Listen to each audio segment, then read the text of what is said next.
tudo que entra em nossa consciência passa pela síntese originária. Todo o conteúdo de nossa consciência é algo sintetizado. E essa síntese, ela é condicionada com respeito ao seu material, que precisa ser dado para ela, para que ela possa operar, mas ela é espontânea e com isso transcendental com relação ao seu próprio ato. A própria consciência é o ato do sintetizar. Consciência não é algo fixo, não é algo dado, mas é atuosa, é um acontecer, é o acontecer deste ato.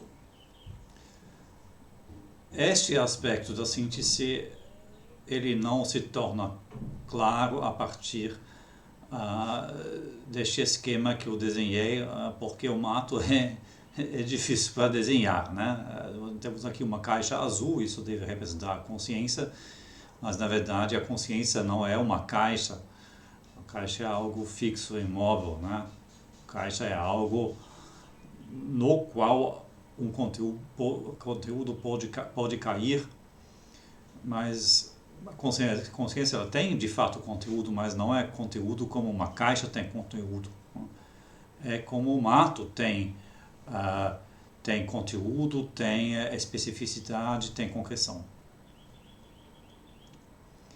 E eu expliquei que este conteúdo pode ser um conteúdo da intuição, aí sua forma sintetizada é a figura, pode ser um conteúdo do entendimento, aí a forma da síntese é o juízo, o modo da síntese articular ser o juízo, e aquilo que o juízo apresenta é o objeto, e por fim ainda tem a razão, que consegue fazer inferências através de silogismos e com isso formar novos conceitos. Entre estes também conceitos, digamos, extremos de algo do qual não podemos ter mais consciência, porque é experiência. Não temos mais experiência porque é algo infinito, algo incondicionado. Eu gostaria ainda de explicar como isso se encaixa na estrutura da crítica da razão pura. Naturalmente, o que eu apresentei até agora diz respeito ao conteúdo tratado por essa obra, diz respeito à razão teórica. Então vamos ver como este conteúdo se apresenta nessa obra. Além de uma introdução e alguma parte no final que não vou explicar, a crítica à razão pura ela se divide em estética transcendental e lógica transcendental. Aqui o termo estética nada tem a ver com arte ou com o belo, mas com a palavra grega original de aesthesis, o que nada mais é do que percepção ou intuição. Então, estética trata da intuição, estética transcendental trata das condições da possibilidade da intuição, quer dizer, das formas a prióricas de toda e qualquer intuição, que são espaço e tempo. A lógica transcendental, ela se divide em analítica transcendental, que trata dos conceitos, e dialética transcendental, que trata de possíveis silogismos. Quer dizer, a analítica transcendental ela corresponde à investigação do entendimento, e a dialética transcendental à examinação das possibilidades e da legitimidade do uso da razão. O entendimento também tem formas transcendentais, essas são as quatro categorias: quantidade, qualidade, relação e modalidade. Cada uma dessas quatro se subdivide em três categorias. O Kant não deixa bem claro se ele quer usar o termo categoria para essas quatro ou para estes 12 conceitos. Tanto as formas da intuição quanto as categorias do entendimento são dados a priori e se encontram em toda e qualquer consciência, seja ela intuitiva ou discursiva. Quer dizer, com relação à intuição, podemos ter conteúdos apenas no tempo e não também no espaço. Por exemplo, um sentimento de angústia não se articula no espaço. Então, o espaço nem está sempre presente, mas o tempo e com relação à consciência discursiva, quer dizer, a consciência que se articula em juízos, que pensa, sempre temos as quatro categorias. Qualquer conteúdo que encontramos lá é formado por essas quatro categorias. As ideias da razão são diferentes disso. As ideias da razão não são algo que é dado de antemão, com o qual, para assim dizer, a nossa consciência nasce ou origina. Elas não se encontram em toda e qualquer consciência, nem em toda e qualquer consciência de silogismo, de inferências. As ideias da razão são algo que a razão produz já dentro da consciência, conscientemente, e naturalmente ela não faz isso necessariamente. Nem toda pessoa que tem consciência também já tem as ideias de Deus, a alma e o cosmos como um todo. Então, essas ideias da razão estão num outro patamar que as formas da intuição e as categorias do entendimento. Não é o mesmo tipo de coisa.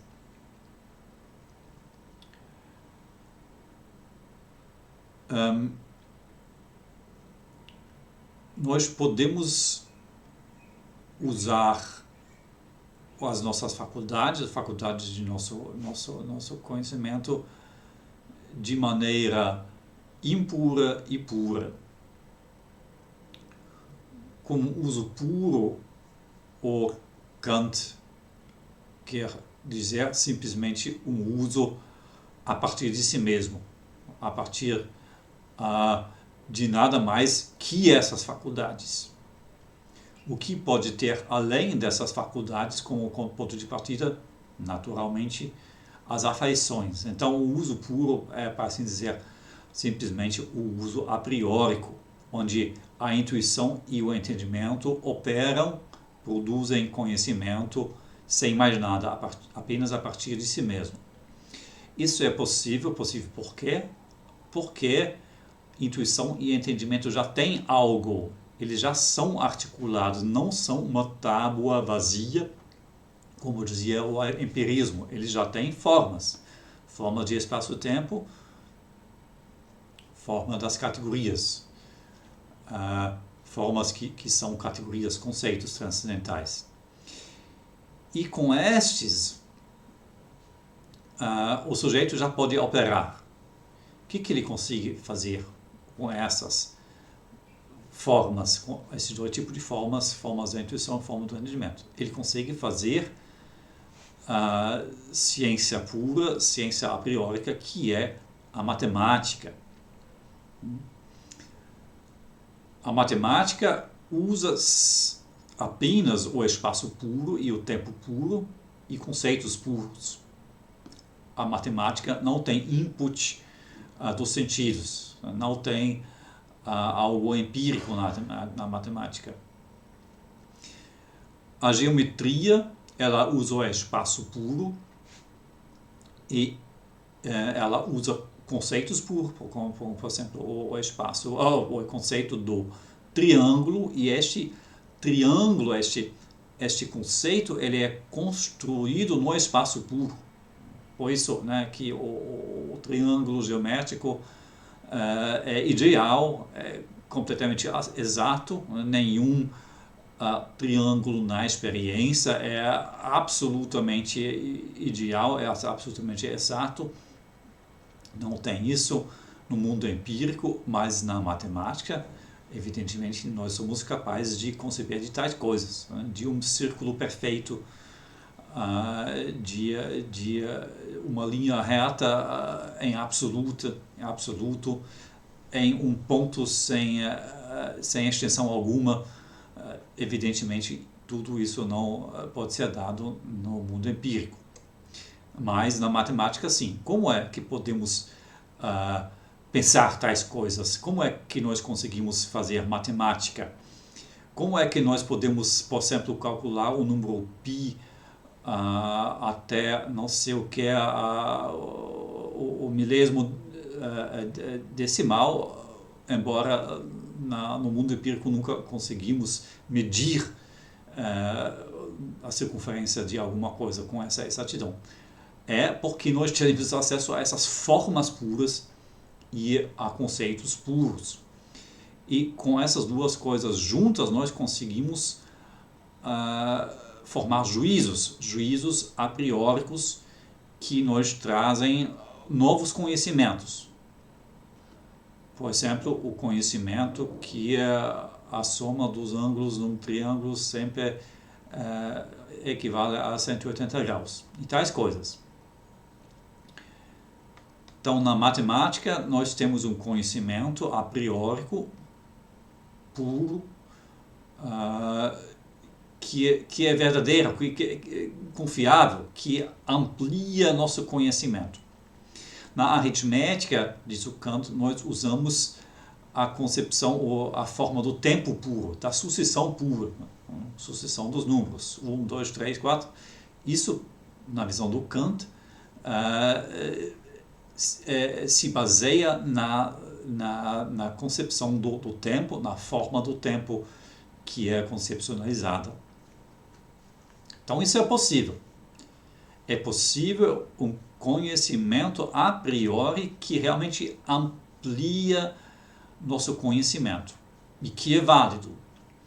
Além da matemática, ainda tem a metafísica da natureza. Isso são os princípios mais fundamentais da ciência da natureza, que seria a física, mas a metafísica da natureza evidentemente ainda cai na filosofia. O Kant acha que a filosofia ainda é possível, é capaz de articular alguns princípios com respeito ao mundo empírico que tem validade a priori. Não vou entrar nisso aqui, é complicado e pouco trabalhado. Tem a metafísica dos costumes, que é muito mais trabalhada pelos pesquisadores de Kant, que faz a mesma coisa com relação ao agir humano, à prática humana. Então, tudo isso é possível à base das formas da intuição e das formas do entendimento. Essas últimas formas são formas conceituais, são as categorias. Como já disse, as ideias da razão não estão no mesmo patamar. Não são algo que jaz em nossas faculdades cognitivas como sempre dado, como sempre operacional e que se reflete em nos objetos de nossa consciência e de nossa experiência. Qualidade, quantidade, relações, modalidade e espaço-tempo. Isso, para assim dizer, a gente detecta, a gente percebe nos objetos.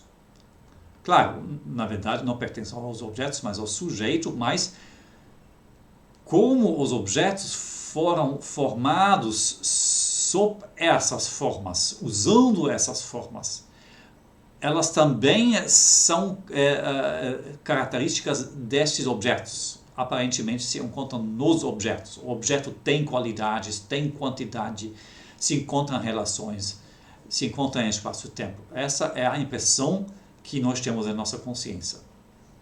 Mas os objetos não têm uma ligação em nossa consciência automática, direta, com as ideias de Deus, a alma e o cosmos. Estes são conceitos que a razão forma a partir de conceitos do entendimento. Por exemplo, eu já expliquei isso, por exemplo, a razão pega o conceito da causa e desenvolve o conceito de uma primeira causa absoluta, incondicionada,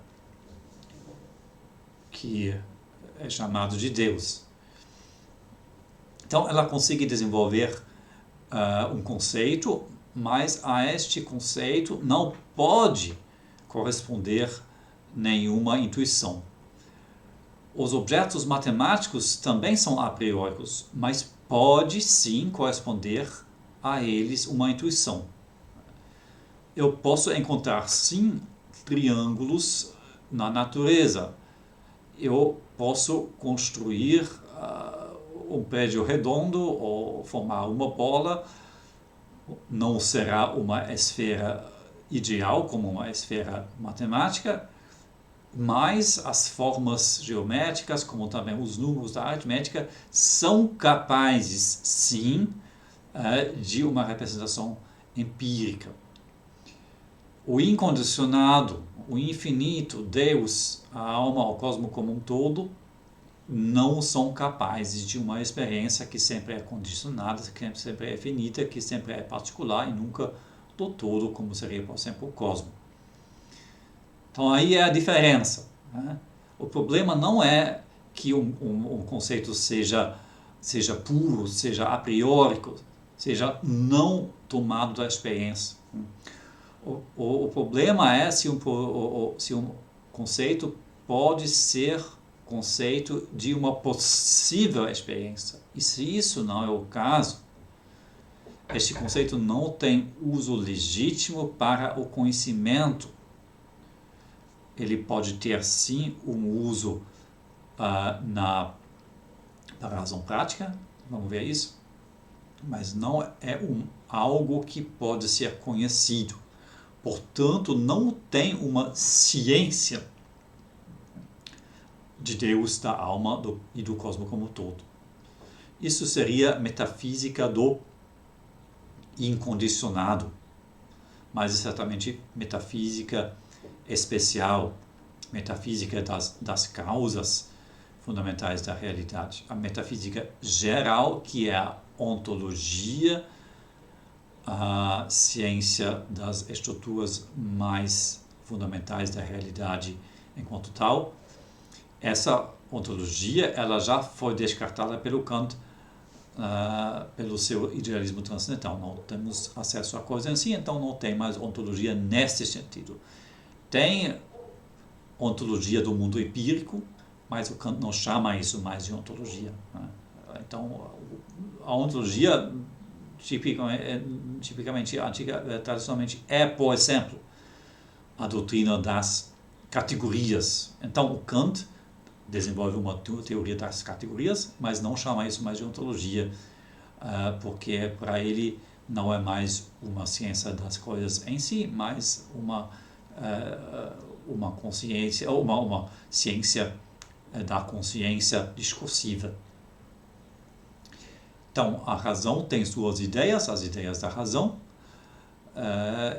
Essas não são arbitrárias. A razão chega com necessidade, com uma consequência lógica a essas ideias. E para assim dizer, não é um acaso que essas ideias surgiram ao longo da história e em diferentes culturas e em diferentes contextos. A razão ela tem a tendência de desenvolver esses conceitos, mas eles não têm uso legítimo para o próprio conhecimento. Contudo, tem um uso regulativo. Eles funcionam, para assim dizer, para dar um norte à investigação científica. Nunca vamos conseguir conhecer o cosmos como um todo. Mas a física, as ciências buscam uma sistemática compreensiva, totalizante do conhecimento da natureza, do cosmos.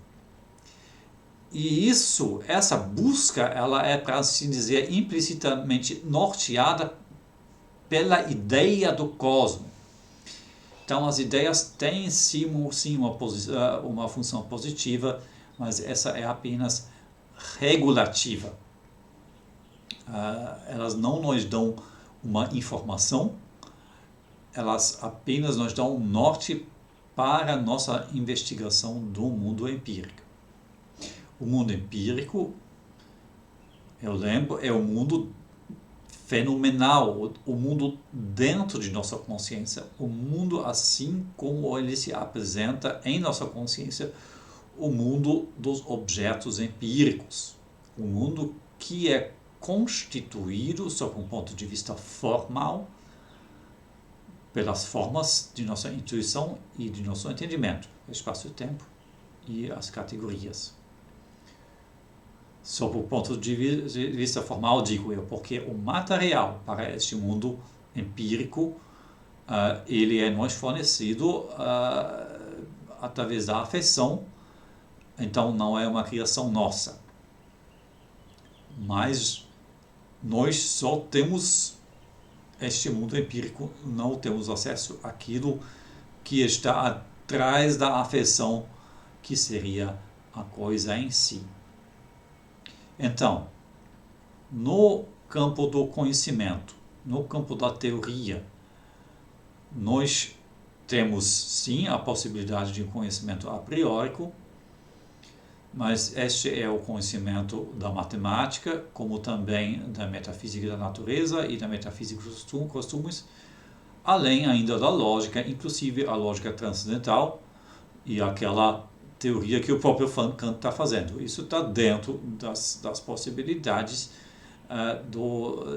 de nosso intelecto, dos limites de um possível conhecimento de nosso intelecto. O que não é possível, o que não é um uso legítimo de nosso intelecto é a metafísica do incondicionado. Queria concluir essa parte de nosso curso sobre a filosofia teórica de Kant com estes conceitos, com essa lista de palavras-chave, conceitos-chave da filosofia teórica de Kant. Alguns destes nós vamos precisar também para a sua filosofia prática. Eu já expliquei quase todos estes termos, eu só gostaria de resumir.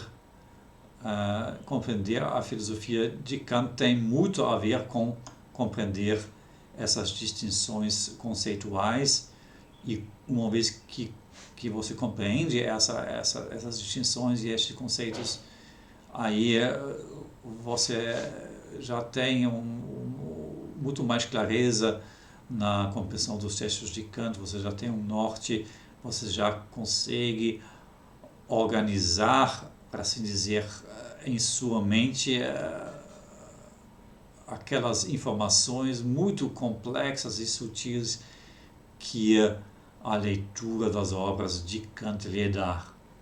Então, com estes conceitos na mão, ou melhor dizer, na mente, né, vocês já estão um pouco preparados para uma leitura própria dessas obras complicadas.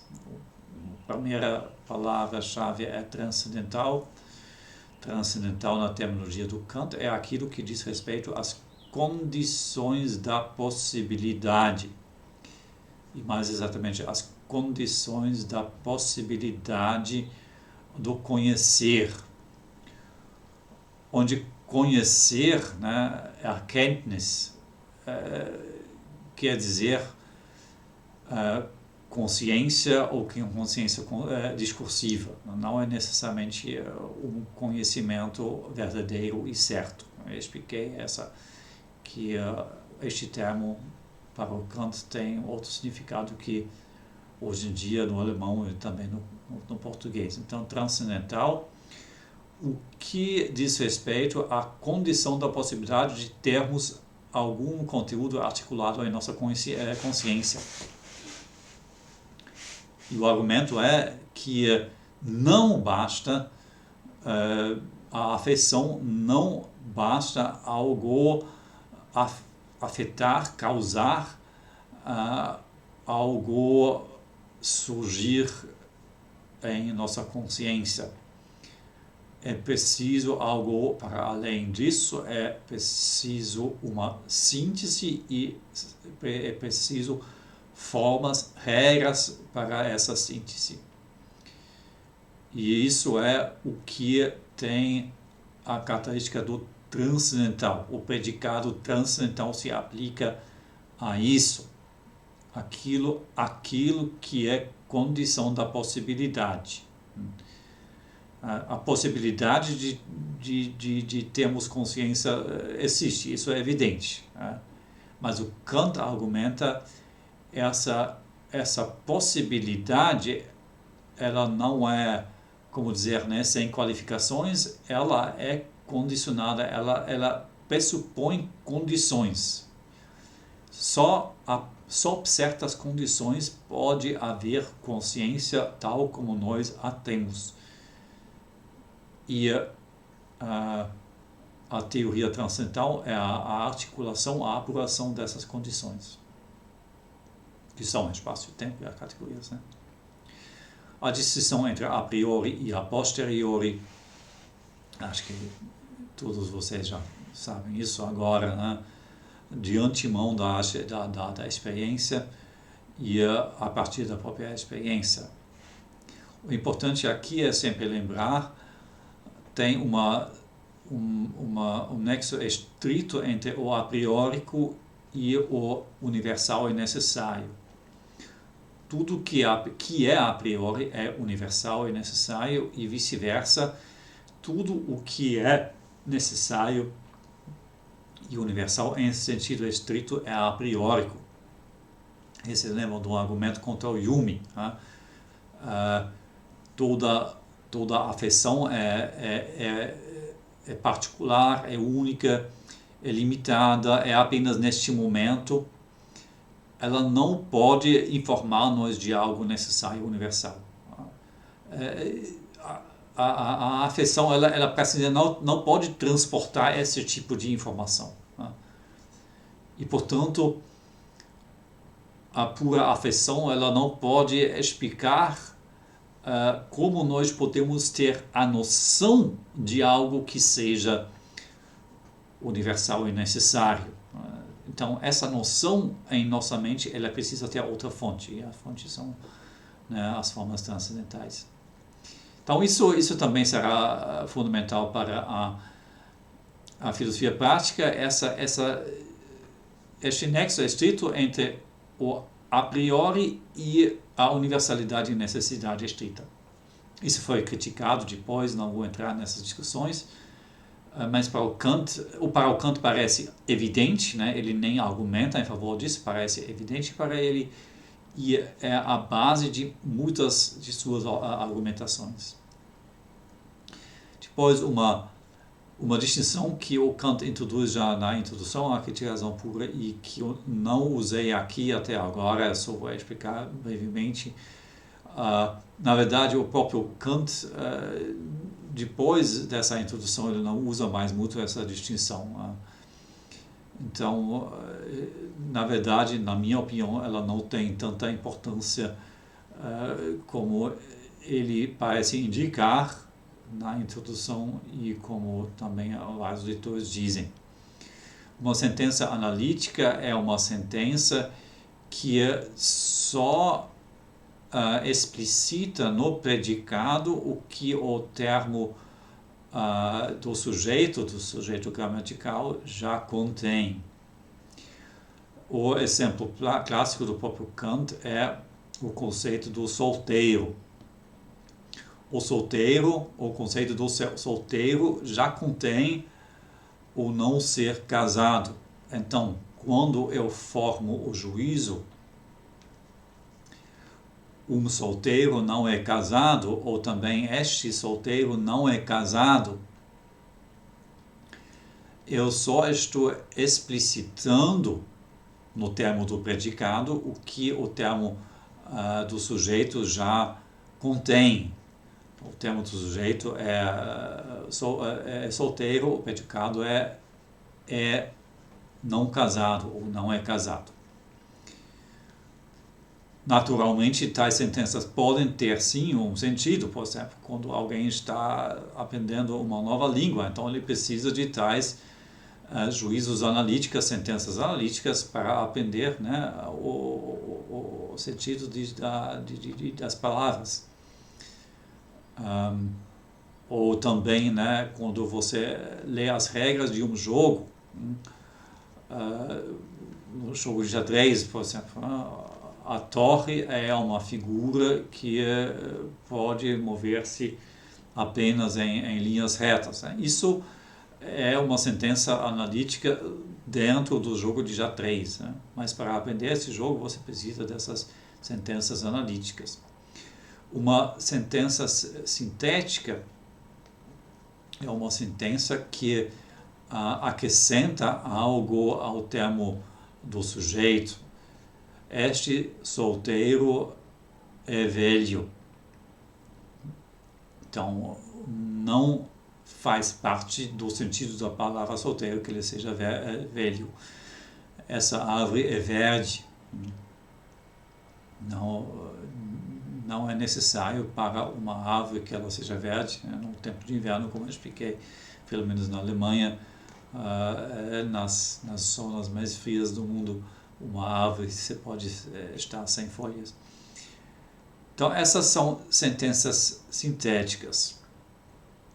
E aí explica o Kant, quando nós cruzamos, por assim dizer, essa distinção de a priori e a posterior com essa distinção entre sentenças analíticas e sintéticas, aí nós percebemos que sentenças analíticas são a priori, porque uma vez que eu sei o que o conceito significa, o conceito do solteiro, por exemplo, eu não preciso mais de nenhuma experiência para formar sentenças analíticas com este conceito.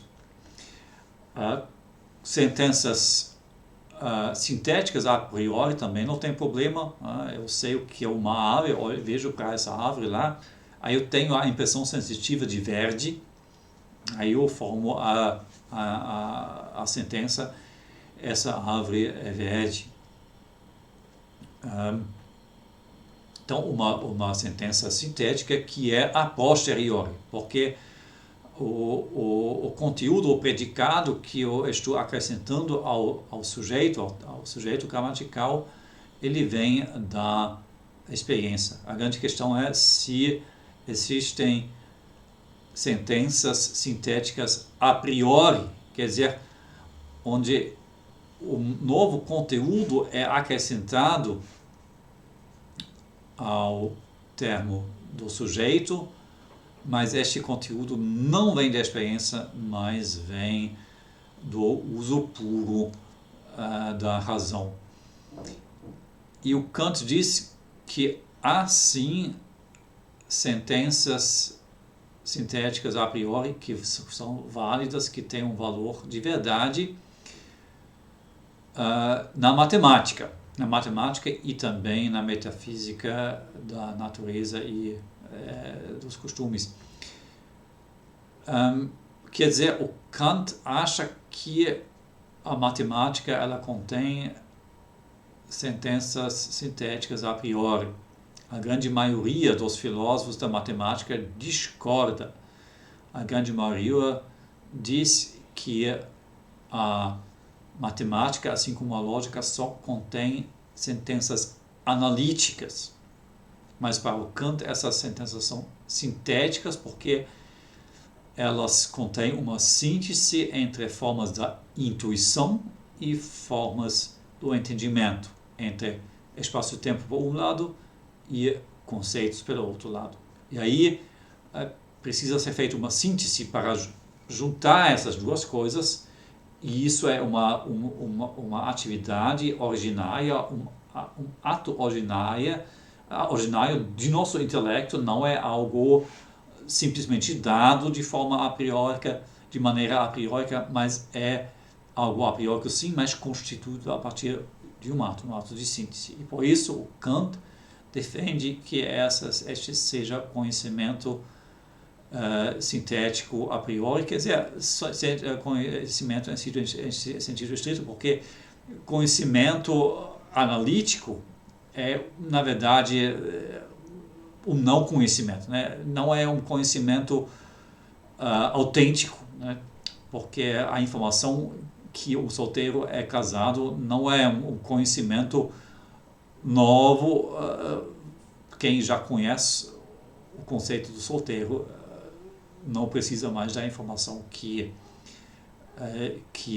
o solteiro é casado. Não articula mais um conhecimento adicional.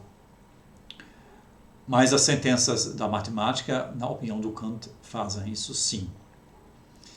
Então, existe para o Kant a possibilidade de sentenças sintéticas a priori, ou também, como se diz às vezes, conhecimento sintético a priori.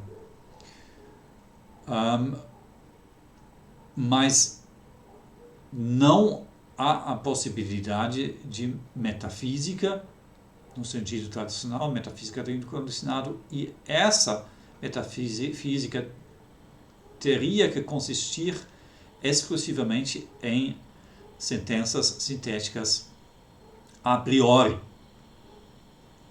E este tipo de sentença da metafísica tradicional, metafísica do incondicionado, essas são impossíveis. Nem tem valor de validade, de verdade, nem podem ter, nem podem ser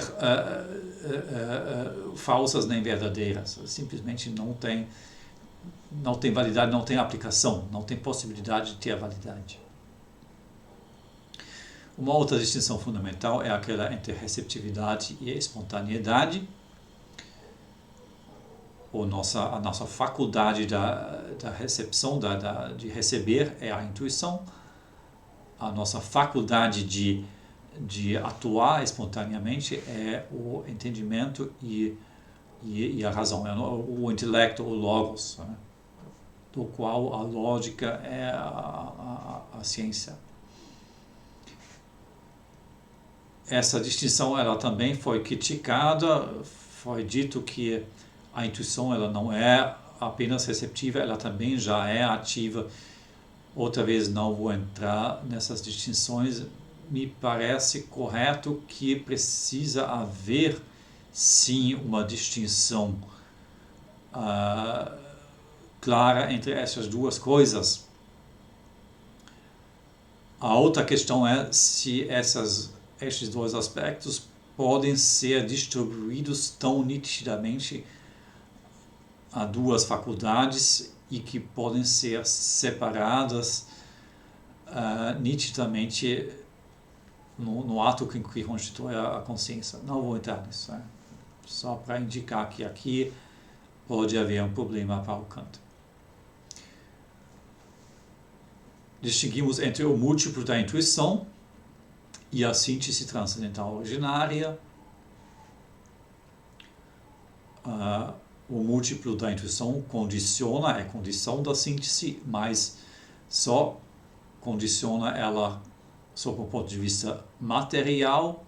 Não é que este múltiplo causa a síntese não é causada, ela é espontânea. Enquanto ato, ela origina unicamente do sujeito, por isso que é um ato transcendental, apenas o material para tal ato ele vem da intuição. Então, a síntese originária, ela é, para assim dizer, o incondicionado condicionado. Enquanto espontâneo, enquanto ato, a síntese é incondicionada, enquanto material, enquanto material não no sentido da física, material no sentido formal de ter algum conteúdo, com relação ao conteúdo, ela é condicionada. distinguimos entre intuições e conceitos. Intuições são, para assim dizer, o conteúdo da intuição, aquilo que os nossos sentidos nos dão. Uma percepção de verde, uma percepção de som, uma percepção de frio. São intuições. Essas intuições nunca chegam a nós de maneira, como dizer, né? De maneira simples, sempre são intuições trabalhadas no sentido que são sintetizadas. Mas mesmo assim, podemos distinguir entre intuições e conceitos. E conceitos é algo do pensar. Isso é uma distinção que já o Platão fez, eu já lembrei disso antes.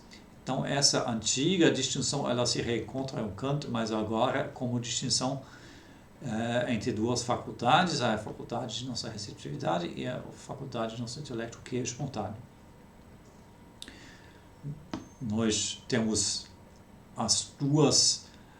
os dois tipos de formas transcendentais, de formas que condicionam todo o nosso conhecimento, todo o conteúdo de nossa consciência.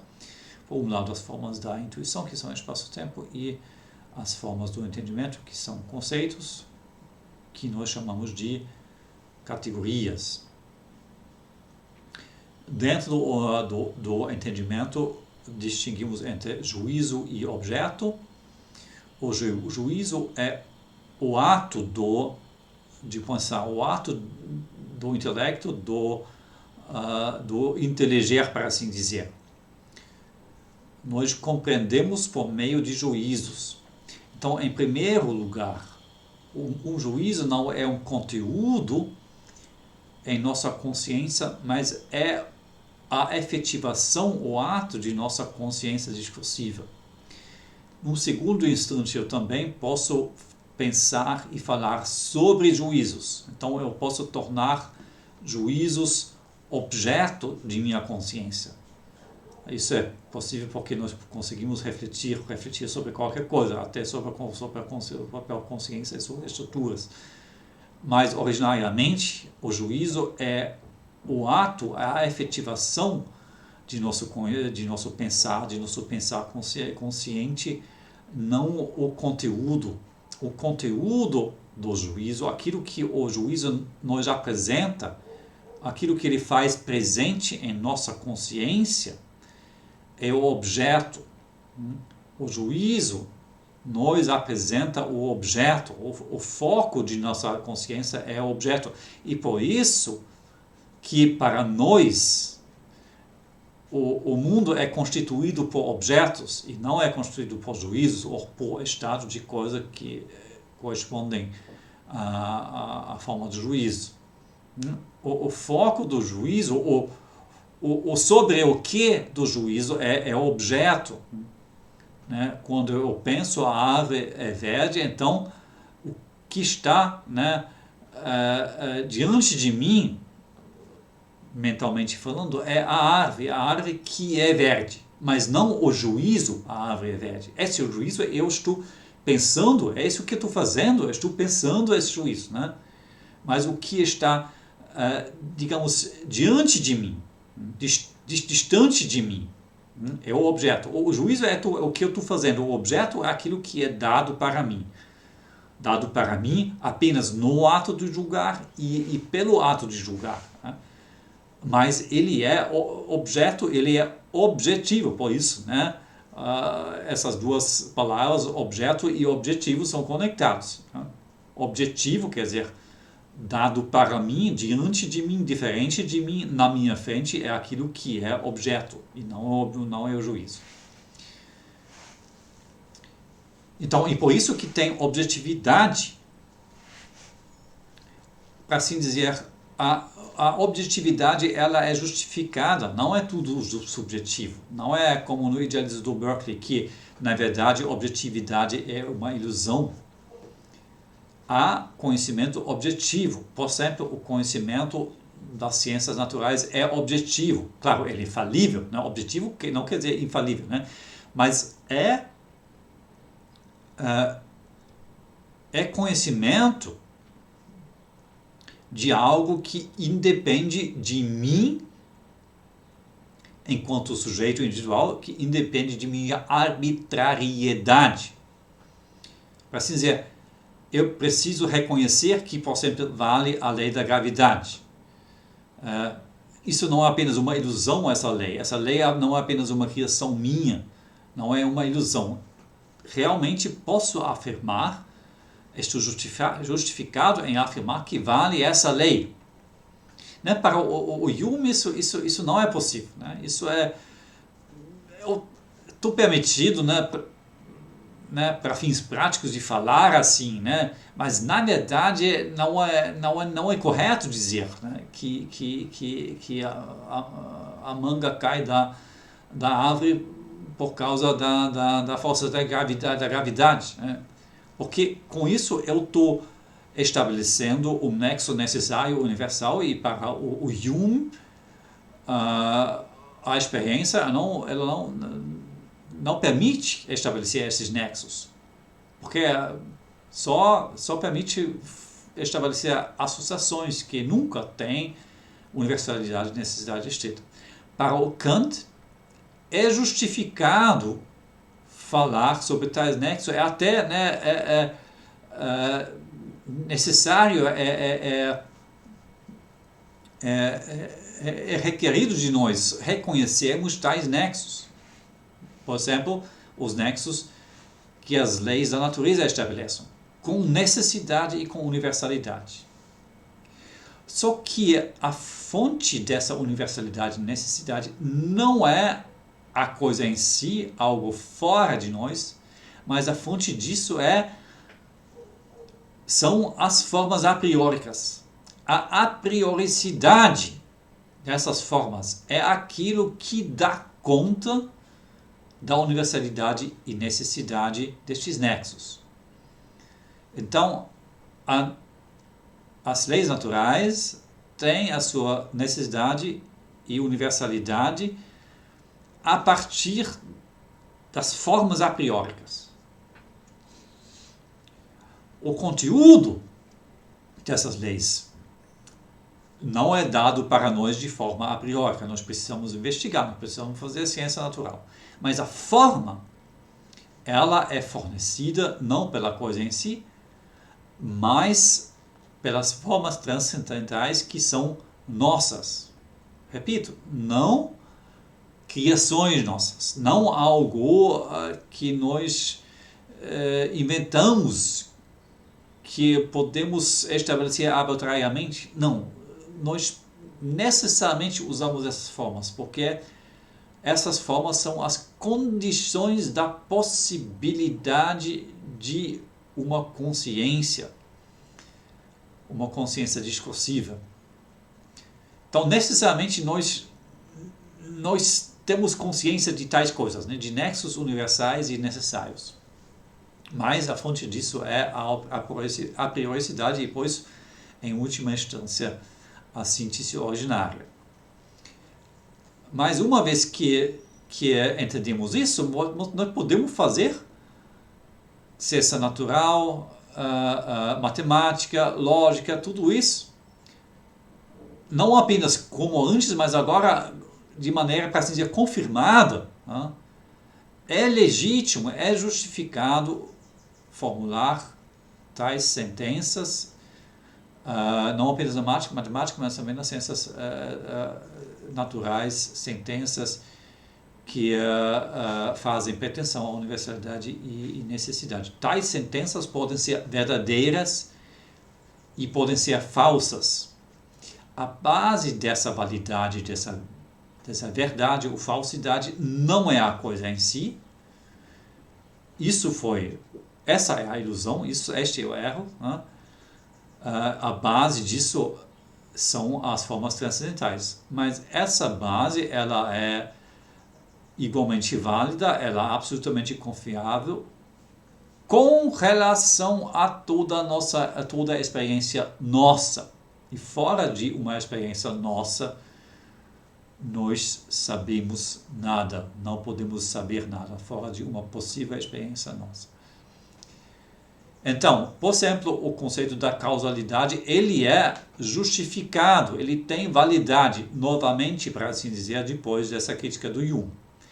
Só que a base da validade dessa concepção da causalidade não é mais a coisa em si e nosso acesso à coisa em si, mas são as formas aprióricas nossas.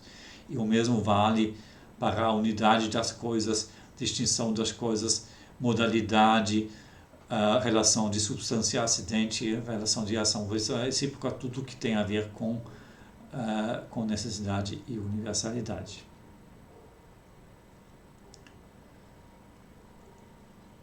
A distinção entre fenômenos e númenos é a distinção entre aquilo que é fenômeno em nossa consciência, que se apresenta em nossa consciência, e aquilo que só podemos pensar, mas não conhecer. A coisa em si, por exemplo, né?